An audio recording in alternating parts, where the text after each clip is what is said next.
Oh no. No, Daddy doesn't even get to touch Mommy for a very, very, very long time. Daddy's really sorry. This is Mongolian Mindset, and today we're going to be talking Margot Robbie. Since she starred in the Barbie movie, she's hot on the news. Patrick said that he thinks she's an INTJ. So we're going to look into it for him. We also want to say our mega live is tomorrow, 4 p.m. Eastern.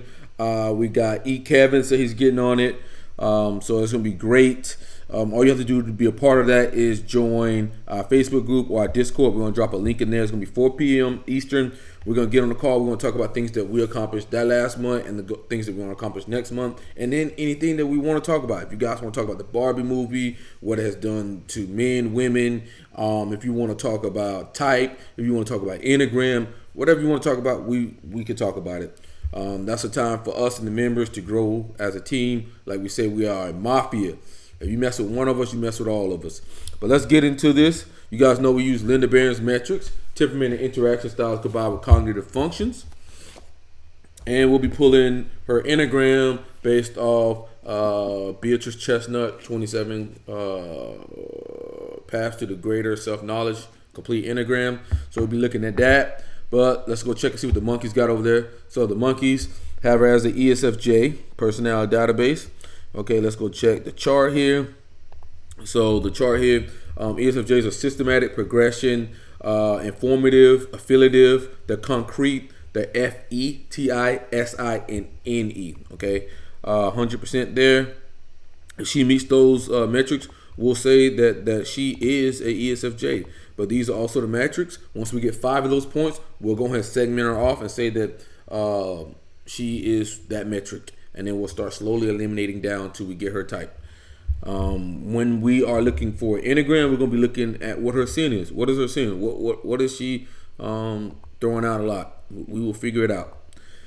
But yeah, comment below what you think Margot Robbie's personality type is. And if you want to be typed by us, we are still doing free typing session. People are charging $100, $200, $500. We're doing it completely free. You get type and Enneagram, and you're free to do whatever you need with that. All we ask is you join our group, subscribe to our channel, and message Cody. If you join our Facebook group, message Cody, our moderator. If you join our Discord, message Cody on there, and we'll get that done. But let's get into this. Do you use an electric toothbrush? I do. Okay. Do you? Yeah. Yeah. I've tried You're different awesome. ones, actually. I have too. I'm kind of obsessive about my teeth, though. So. Oh, really? I'm kind of obsessive about my teeth. So with her saying that, we're already going to be thinking maybe she's on the vanity side because she does seem to really care about her looks. So vanity is more of Enneagram 3, but we're going to keep going, see if we see anything else. She might talk about maybe lust, power. She may talk about pride. She may talk about anger, and we're going to figure out. We have one. We talk about being lazy. I had understand. braces for like 2 years. I had 2 sets of braces. Did you? Why? I had a huge gap between my teeth. Like, these teeth had a huge gap, and then the other ones had a huge gap. So then I had a first set of braces that brought them all together. And then, like, right as I went through puberty, like, they went full on and put them all over. And then I did, like, the real. So they had to put them together first before they And could. then straighten them out. Yeah.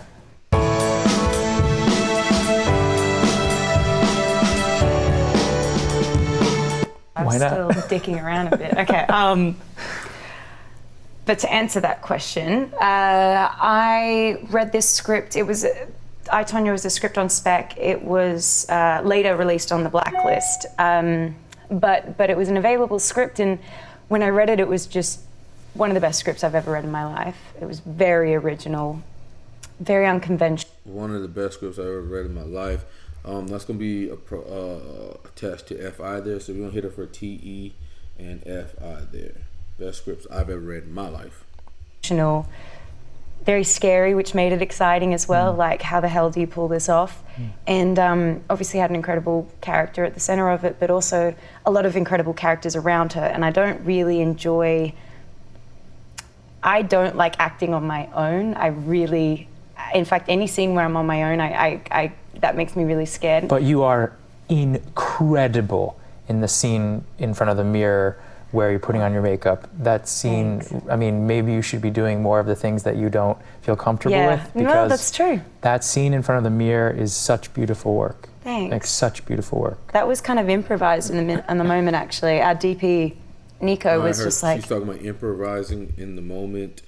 I'm going to say that's SE there, okay? And that's attached to NI, so we're going to put a point down for that. And she's talking about improvising on the spot, so I'm going to say progression too. Okay, so we're going to hit all two of those there. Get her to look at camera and just be getting ready. And yeah, and then I don't know, it was like an overwhelming day anyway, and then it turned into like the crying. But yeah, it was one of those weird moments on set that actually translated well on screen. It's beautiful. And the mirror is such an interesting thing for an actor, where vanity is such a large part, I think, though we try and pretend like it's not, of what we do, either trying to avert it or trying to sort of move towards it or whatever it is. And it's so interesting when you have an idea of someone, or you have an idea of a character that they're playing, and then all of a sudden that character is put in front of a mirror, and then they have to sort of, you yourself have to face yourself, and then you also have to face all the things that you are dealing with in the character that you're playing. And I felt like in that moment, it was so, I'm always so moved by people and the risks that you take, not only in character, but as a person. And that's what I felt in that moment. I was like, you. Okay, this woman is coming off responding. Okay, he's been talking for quite a bit, and she has not said one thing. So we're gonna put an asterisk to side of responding, but it's looking like that. We're really risking a lot with this, and it seems like you did a lot as a producer and also as an actor on it, and you put yourself into it fully. And it feels like, not to say that moment is like the microcosm of the whole thing, but it is really telling to see. She hasn't said nothing yet. Okay, I don't know how long we've been going. How much you cared and how much she cared, and like how much pressure was on her, how much pressure is on you. I mean, I love that. I like, as an actor, I'm eating that up. Like I will say it one last time. It's beautiful work. Thanks. Thank you.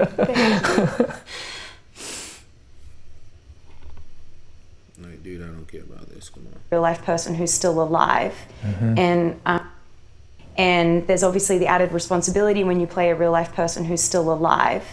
And that was like an interesting thing to tackle, and I'm sure you had a different experience and I'm guessing a very emotional experience because of his story. But how was it playing Jeff and playing a real life person and just that story in general? It was a huge responsibility. I felt like a pressure beyond a pressure I've ever felt in terms of playing a character, because you're, like you said, you want to do the situation the service that it deserves. What is the truth, right? Like, what is being honest? All right, so I'm gonna go ahead and hit her for responding here. She's hardcore responding. She has not like said anything. He keeps talking, so we're gonna hit her for responding. And with that being said, that already eliminates ESFJ, because an ESFJ would be initiating, and there'd be a starter type, so they'd be on you by initiating. There'd be a lot of initiating there. So we're gonna hit her for responding. Patrick is still on the board here. So with her being responding, she can only be an introvert. You guys should know the introverted types, but I'm gonna say it for you. That's gonna be INFJ, INFP, INTJ, INTP, ISTP, ISFP, ISTJ, and ISFJ. Okay.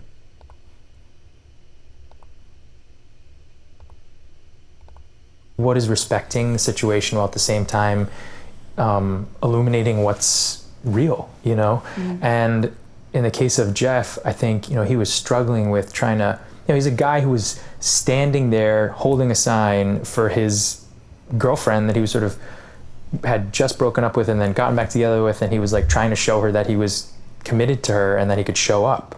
And he shows up, and then all of a sudden he's there when the explosion happens, and then he wakes up and he loses both of his legs. So I think he was just trying to recalibrate everything, and everything happened so fast. Not just that, like within a year. This guy's coming off initiating progression. Here, people were, write a book, write a book about your story. And then it was like, be this symbol for all these people. You see how he's just blowing the doors off her? Like, she can't even get a second. Like, bruh is going crazy. Wait, they want to make a movie of it, And he I just think says what they wanted, so that's NISE there with that guy.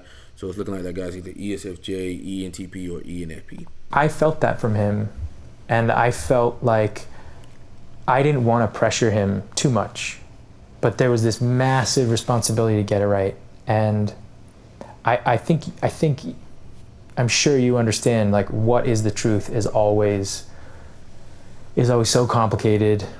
And what I always find interesting is you always want to empathize with whoever you're playing. That's like the seeming job of what we do, is to say, how do you love this person? Well, I feel like I'm typing this guy.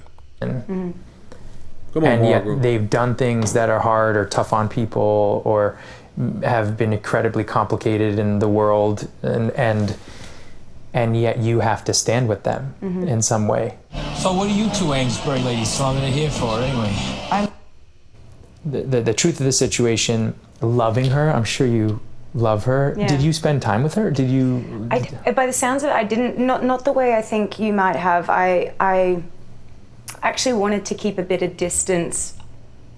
I want it. I mean, say that's NI there. That's more of a passion versus you want it. When people talk about what other people want, we usually hit that for NE. When people talk about what you wanted, that's going to be attached to desire, which in our metrics would line up with NI and SE. Okay, so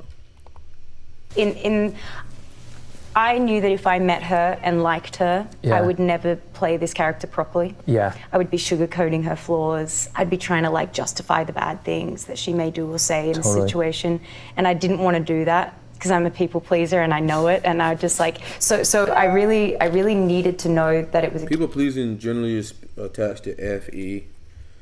So we'll put a point down for FE there, her being a people pleaser. Character and not a person that I was playing. So even though that doesn't sound No, it like what makes I was total doing, sense. but it needed to be like that in my head. I had to have them completely compartmentalized in different places in my brain. So there was the character. She's talking about compartmentalizing. I'm gonna say that's systematic. Okay, systematic. So you're gonna hit up for 1 point on systematic. Of Tanya, and then there was the person that I'm telling their story, and there's the responsibility to do their story justice, and it's a weird thing to try and make something entertaining, and entertaining doesn't always mean funny or happy, But it is funny. I mean, there are funny moments Yeah. and there's horrible moments. It's like life. It's entertaining, but to entertain in a meaningful way, I don't think you can really do that if you're sugarcoating something, and I didn't Yeah. want to do that. So I did all Didn't want to do that. Let's say again. my character prep before meeting her. So and there's so much footage on her from 15 to the age she is now. So that was an amazing resource. I could study her mannerisms, her dialect. Studying, that's TE. Let's go back. So I did all my character prep before meeting her. So Did all my character prep before meeting her TE. and there's so much footage on her from 15 to the age she is now. So that was an amazing resource. I could study Talking about resources, so TE. her mannerisms, her dialect, the story, everything she went through, her life. I could do all my research, I could do all my prep, and I wanted to have that all done and decide exactly how I was going to play the character. Okay, systematic, TE, SENI, I want it. Every single beat, and then meet her. And to meet her, I didn't want it to feel like research. I didn't want to meet her and Just keep hitting that want. and change any of the decisions I'd already made. I'd already kind of done that. I'm not going to change it now. And then I met her pretty much just so I could. I did the research. Once I've done the research, I'm done. Boom, TE. Say, hi, I'm playing a character and I want you to know that there's a difference in my mind Keep going back to I want. between the character I'm playing and you, and I just hope you understand that when you one day see this movie, that because I can't let that hold me back on set. but I think it portrays her in a. I think you were all very kind and thoughtful and respectful of her situation, and I also think that the movie exists in a tone. The tone of the movie is like just slightly off from reality in that space, so I think it allows for you to enjoy it, like you're saying. I think it is really entertaining to watch because you're rooting for this person, you're laughing with them and at them too, and all the characters around her, but I think in the meantime, you're really being really respectful of her story and really of other people who are affected by all this stuff too. So the fact that it wasn't a traditional biopic gave us the freedom to like really go for things on set. And talking about going for freedom, that's gonna be pragmatic people. So there's two metrics. There's affiliative versus pragmatic.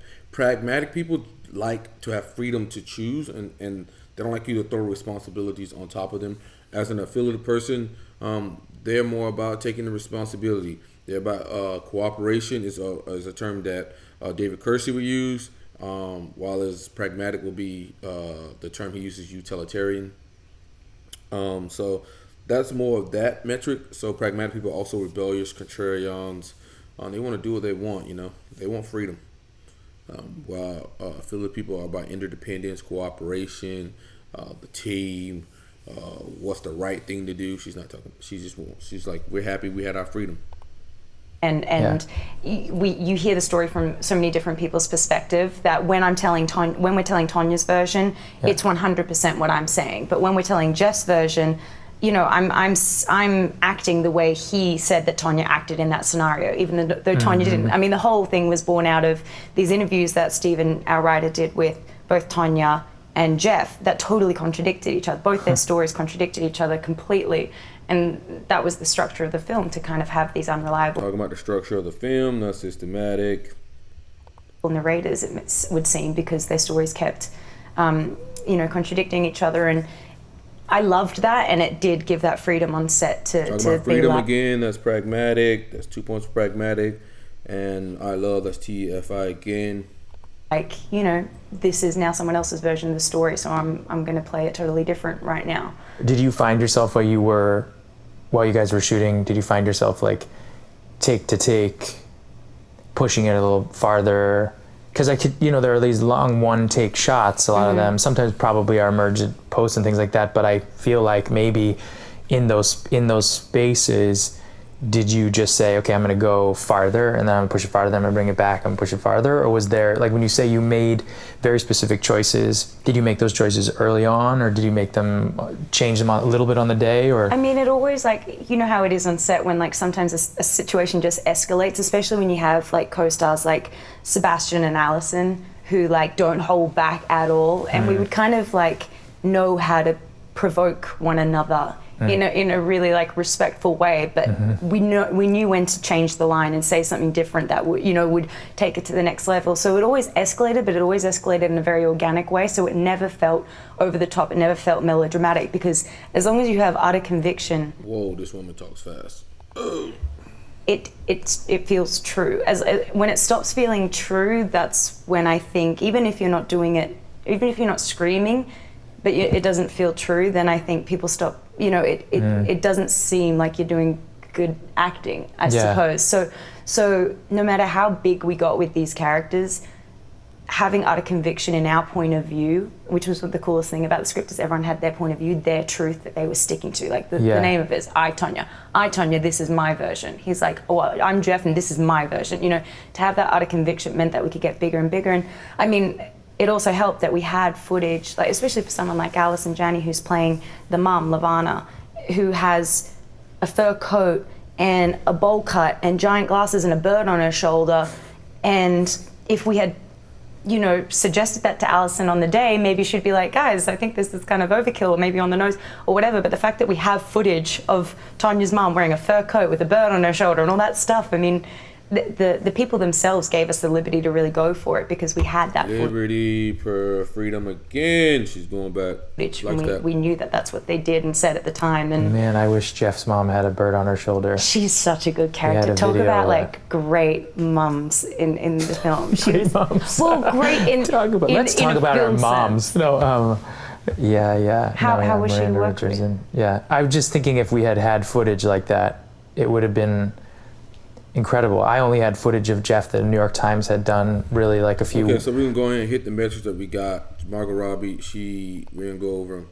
She's a TFI user, so she knows what she loves. She is about structure. She's about being prepared, about using outside sources. She's name dropping. Those are more of a TE approach versus TI approach would be more of the line of understanding, whether it be understanding how other people feel or understanding other people's values, or a lot of if this then that statements. If you hear overwhelming if this then that statements, that person's more likely a TI user. Okay, we're not seeing that with her. We're getting more outside sources. She likes to use this materials, and she knows what she likes. She knows how she wants to do things. She knows the path forward for herself. So we're gonna hit her for TEFI and SENI. Okay. So with that being said, with being responding, SENI and TEFI, we're down to 2 types. We're down to ISFP. Okay. And our favorite, INTJ. Okay. Seems that a lot of these actors are INTJs, but we just follow the methods. Okay. So with that being said, she's also coming off systematic. So that would already knock that ISFP out, because ISFPs are interest. So they talk about what they get out of a situation. You haven't heard Margot Robbie talk one thing about what she got out of a situation or anything like that. So it's looking like this woman's an INTJ. I think she's a 3 Enneagram. She's about vanity. She's about looking great. She's about looking good. We're going to go into the book and figure out exactly which 3 she is based off the subsets from Beatrice Chestnut. Okay, I'm hitting her with 3 vanity, and based off that, let's do this. About a month and a half after, maybe a little bit longer after Jeff had gotten out of the hospital, and he was just sort of trying to figure out his life.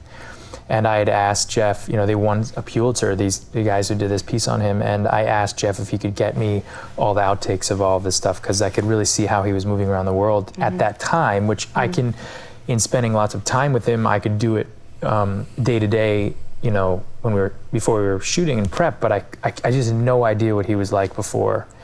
There were only a few photographs, there were only stories people told, and everybody wanted the story to be a particular thing, so you had he's talking about what other people want. He's an SINE user. I had to pull apart all the enmeshment of the family and everybody's idea of that day in particular, and then everything after it, and then he's also going through a progression there. In the way, it's interesting, in your film, I think it was a group of people who were very aware of the choice that they were going into. They were very aware of the fact that, she wanted to be, she wanted to talking about what she wanted again, win gold. She wanted to do those things. And in the case of someone like Jeff, this is a group of people who had he was fine just working at Costco. Thrust into the limelight. Yeah, he was just like, and his family was like, what is this? Who are we when that happens? I mean, I think they're both a product of their environment too. I mean, their upbringing obviously affected the people they turned into, and then affected the way they handle a situation like fame when it... Okay, so she's talking from progression there. Okay, go back, catch it. She's coming from progression aspect. I mean... I think they're both a product of their environment too. I mean, their upbringing obviously affected the people they turned into, and then affected the way they handle a situation like fame when it was kind of unwanted perhaps. And yeah. Should have seen the sign I made for you.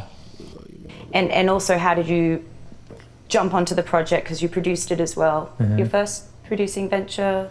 My first my company produced it. Yeah. I produced other movies, but this is the first film that my company produced. Yeah. And so did you know when reading the script that you wanted it to be a producing vehicle and an acting vehicle, or no? It just I think turned out that way. I mean, we have, we're pretty ambitious, and we have a lot of different projects in development, but this was one that I had read very early on as a very early draft before any filmmakers on it, and thought, this character is incredible. I was laughing 3 or 4 pages into it, and I was surprised by that, because I thought this was going to be a different kind of character. And then I called up Eric Feig at Lionsgate, and I said, hey, I really want to do this. He said, this guy's going through progression. let me find a filmmaker first. And so they went to David Gordon Green, and then when David came on, he said he wanted to this and this and this and this. We're on a journey. Come to me, and then we met up. And then there were sort of 2, at a certain point, all of a sudden this other Boston movie came up. And everybody sort of was a little like, what's going to happen? And we, being the sort of smaller duck, we kind of felt things slipping. And so I brought the script to the company that finances my company. We had just sort of Focus, right? No, to Bold, sorry. Bold. Yeah. And I said, do you guys want to do this? And they said, you guys want to do this. You guys want, see? Yes. And then all of a sudden we were, producing the film with Todd Lieberman and Mandeville, his company. So it was like, I had initially just come on as an actor, and then by bringing financing, then started producing, and now I haven't slept for 2 years. I feel you. Yeah. I also have not slept in so long. Did you understand, because I didn't really understand the full scope of what a producer does until I'm now in the thick of it. And it's like 24/7, every minute of the day. It's so rewarding, I'm sure you find as well, but it's also so hard, and I never really gave producers the credit that they probably deserve. I don't think that producers get the credit that they deserve unless they're up there at an award show getting an award, But and even then everyone's like, what, you showed up for a couple of days of this on shoot, and and it's like, well, no, you spend years of your life, like years of it on a project. Which is why I understand people going like, what are you actors trying to get into this space? But I mean, I grew up in...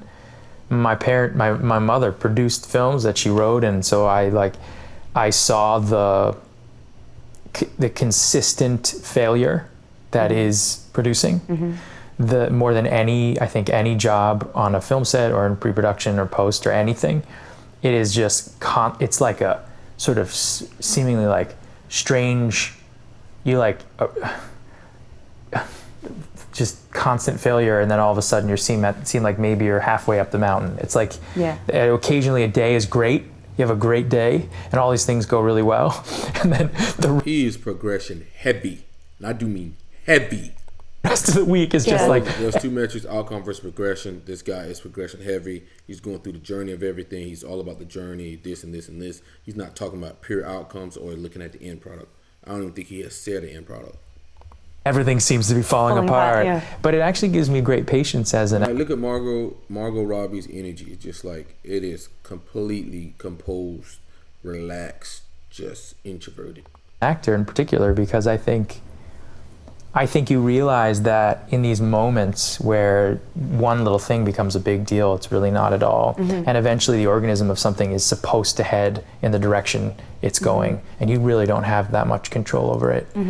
I mean, you've been in the business a lot longer than I have. Your first job was when you were 11? 11, I believe. So how long? 20 years? More than 20 years? Arithmetic. Yeah. But you've been doing it 25, for a really... like almost, yeah. Did you, and you come from a family who's, heavily ingrained in the film industry, I'm correct in saying? Yeah, I mean, my immediate family, yes. So did you... She's directing. Well, one thing I wanted to know was there a conscious choice to become an actor, or do you think you grew up in the, like, if you grew up and no one in your family was in the business, do you think you would have found your way into the business anyway? Or do you ever wonder what you'd be doing if you weren't doing this? Absolutely, So that's definitely. an abstract thing there. She's going abstract because she wants to know what if here. Okay. Do. What do you think? But it's, I don't know. You ask those questions at different times. I mean, I think I don't really know, because that's why I'm an actor and why I'm like playing different parts and pretending like I'm doing a real job. Yeah. But I think that, it's also this crazy blessing that is really a lot about luck. And I'm sure you feel that way too. It's like you find yourself in a position. I don't know what you feel, this guy. Where I'm shooting for isfj and entp. We're down to those two, and I lean. He's an actor. We rarely encounter really not that many ESFJs. I'm leaning ENTP on that guy. You've had a lot of luck, and that makes me feel very grateful. But being around this business my whole life, I think there are a lot of aspects that feel like family. I think we all come to this space one way or another to find different families, and then we do in different... Do you get this? Because every time I do he's going through another progression. Job, I tell myself before, I'm like, don't get attached to everyone. Like, you do this every time, and every time the job ends, you're so upset and devastated. Don't do it this time. And then I harden myself to it. And then like 2 weeks in, I'm in love with everyone, and we're a big, happy family, and I never want it to end. And I'm a week away from finishing the film I'm working on now. And I'm like heartbroken. I'm already getting that, I'm so scared about finishing because I just don't want to leave everyone. Do you get that after this many years? I try not to end it. Yeah. I try not to end it. I like this movie, you know, in the space, I'm still friends with Jeff. We're all still in it. You know, we talk almost every day, you know, so I think it's that thing where I think now I've tried to sort of, I was working with an actor once and he said to me, there comes a moment where you have to realize that this is your life when you're on a set, if you have the opportunity to work like this.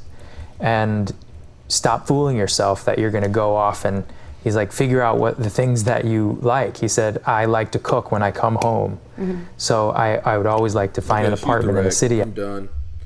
You already had enough. We had a good amount of points for systematic as well. She's also, both of these types are pragmatic, but she is direct. I mean, she's specific, concise, and to the point.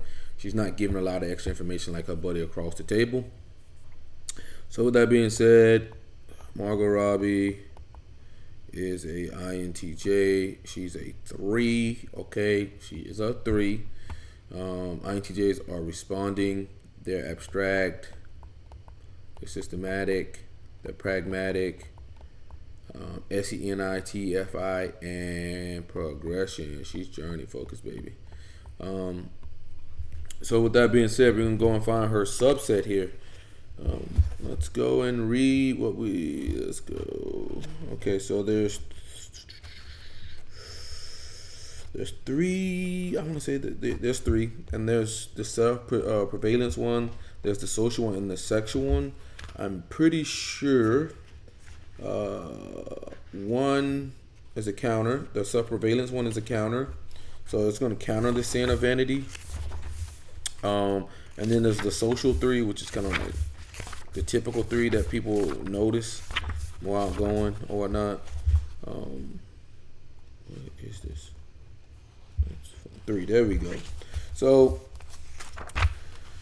there is the self-preservation 3, which is security, the counter type. Okay.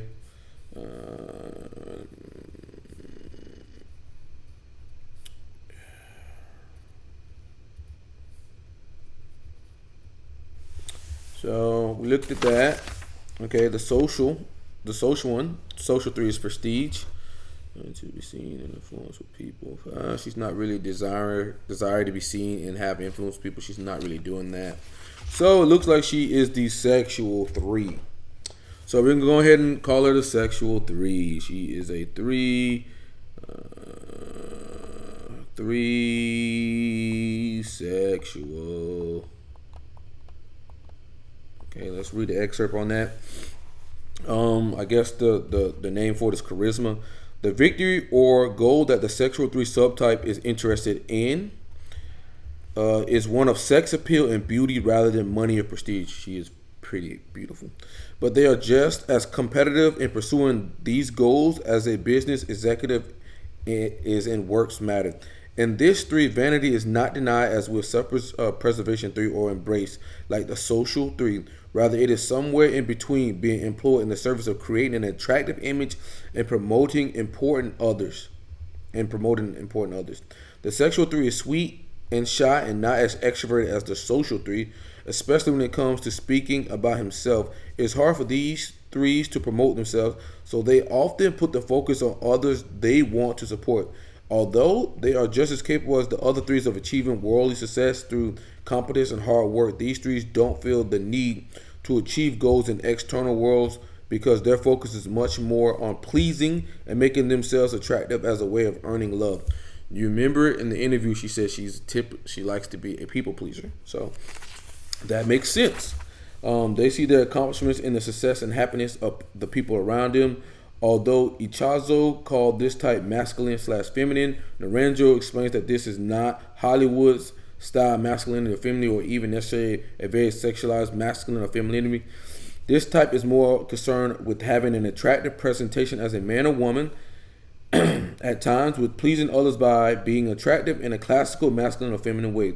And while 3s are heart types, in this subtype, the pleasing may occur less through emotional connection or sexual seduction and more through a mental connection or enthusiastic support. Naranjo changed the name to charisma to reflect the special way sexual 3s motivate and excite the admiration of others through a quality of personal magnetism. Sexual 3s achieve within relationship. These 3s are pleasers and helpers. Boo, boo, boo. She did say that. They tend to work hard in support of someone else expanding, spending a lot of energy and promoting others. Sexual 3s can be very ambitious and hardworking, but it is always to make someone else look good. Often this 3 doesn't seem like a 3 because they are so focused on, they're not so focused on their own status and achievement, but for them, it's more about being attractive and supporting others. It's enough for them to be beautiful. They don't have to achieve to get love. It's the pleasing that brings approve or love so that they can have the conventional achieve, so they're not the conventional achievers. Sexual 3s put a lot of energy into seducing and pleasing others. They may have a fear of disappointing others, and so they justify themselves with excuses to avoid confrontation. People with this subset may have fantasies about the ideal partner, and they may want to change their partners to be like what they would like them to be. Okay, pretty much, yeah. Margot Robbie is a sexual 3, and with that being said, with her being a pleaser, I'm gonna go ahead and hit her with 3W2. Okay, on Margot Robbie. Yeah, that explains a lot about her. But comment below what you thought her Enneagram was and her personality type. Patrick, you got this one right. She is an INTJ. She is direct, respondent, SENI, TEFI, progression, abstract, and systematic and direct. And we will catch you guys on the next exciting episode. Subscribe if you like the video, comment below. We are doing a mega live tomorrow, so join, and we are out.